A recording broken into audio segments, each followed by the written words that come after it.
मी अरुण घोडके. शिवचिंतन. छत्रपती शिवाजी महाराज. जंगलतोड होऊ नये म्हणून पत्र लिहितात.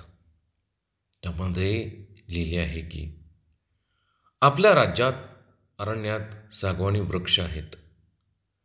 त्याचे जे अनुकूल पडेल हे हुजरांच्या परवानगीने तोडून न्यावे. या विहिरीत जे लागेल ते परमुलकातून खरेदी करून आणावे. स्वराज्यातील आंबे फणस हेही लाकडे आरमाराच्या प्रयोजनाची, परंतु त्यास हात लावू नये. काय म्हणून?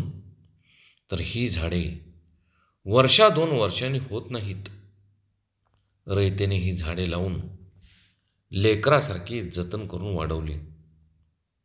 ती तोडल्यावर त्याच्या दुःखास पारावर काय? कदाचित एखादे झाड बहुत जीर्ण होऊन कामातून गेले तर धन्यास राजी करून द्रव्य देऊन त्याला संतोष करून तोडावे. असे एका पत्रामध्ये छत्रपतींनी लिहिल्याचा उल्लेख सापडतो. बहुत काय बोलणे.